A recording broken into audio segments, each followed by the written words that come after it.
আসসালামু আলাইকুম।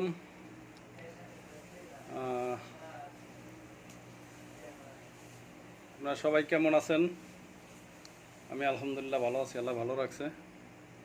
তো যে উদ্দেশ্যে ভিডিওটা করা, উদ্দেশ্যটা হলো আপনার ই পাসপোর্ট।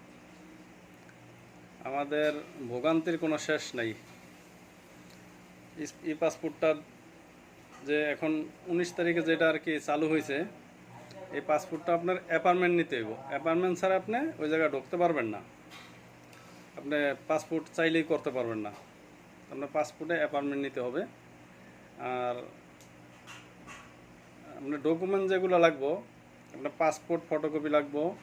আপনি যদি এনআইডি কার্ড দিয়ে করে থাকেন, এনআইডি কার্ড লাগবো। যদি জন্ম নিবন্ধন দিয়ে করে থাকেন, অনলাইন জন্ম নিবন্ধন লাগবো। আর আপনার বাবা মার এনআইডি কার্ড ফটোকপি লাগবো এবং ভিসার ফটোকপি। যদি কারো ভিসা না থাকে সেক্ষেত্রে আপনার পাসপোর্ট ফটোকপি শো করতে হইব। আর যদি পাসপোর্ট আপনার হারায় যায়, চুরি হয়ে যায়, সেক্ষেত্রে আপনাকে পুলিশ রিপোর্ট নিতে হবে।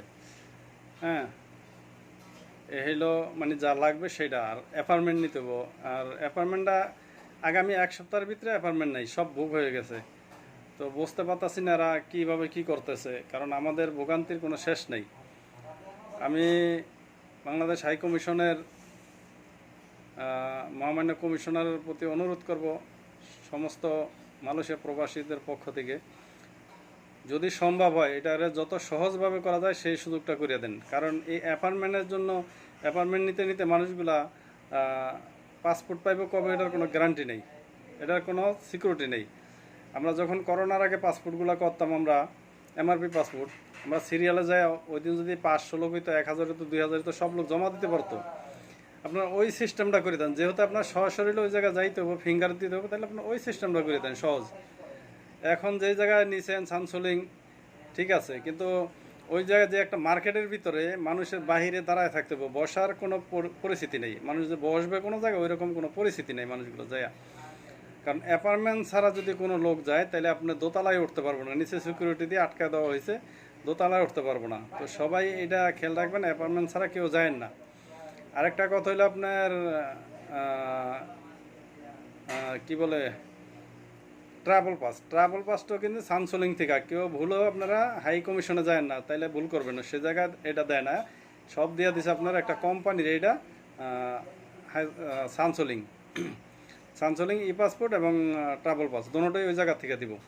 তো আপনারা সবাই অ্যাপার্টমেন্ট নিয়ে যাবেন। অ্যাপার্টমেন্ট ছাড়া কেউ যায় শুধু শুধু ভোগান্তিতে পড়েন না, তাহলে আপনারা বিপদে পড়বেন।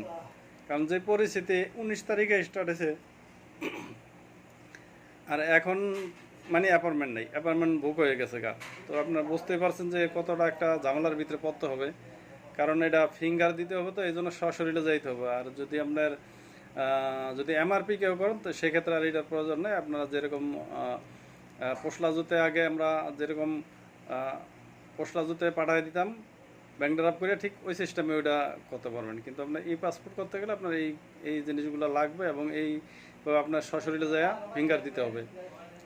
হ্যাঁ, তো আমাদের ভোগান্তির শেষ নাই। তো বাংলাদেশের পররাষ্ট্র মন্ত্রণালয়ের প্রতি অনুরোধ করব, আমি জানি না আমার ভিডিওটা কতটুকু যাইব, কতটুকু পৌঁছাইব, চেষ্টা করবেন আপনারা সবাই এটা বেশি বেশি শেয়ার করবেন, পৌঁছে দেবেন তাদের কাছে। যত সুবিধা যেভাবে ভালো হয় সেভাবে যেন কাজটা করে। কারণ যেভাবে অ্যাপার্টমেন্টের মাধ্যমে অ্যাপার্টমেন্টটা নিতে আপনার হটলাইনে ফোন করতে করতে করতে করতে মানে অনেকেই তো ফোন করে, বিজি বিজি বিজি বিজি। এরপর যদি পাওয়া গেলে 2-3 মিনিট পরে আপনার 3বার এক চাপ তৈব, ওরা যে কথাগুলো বলবো ওটার সাথে সাথে এক চাপ তৈব। এরপরে ওরা ওই জায়গা থেকে লাইনটা ট্রান্সফার করব যে কাস্টমার সার্ভিসে বসা আছে ওর কাছে।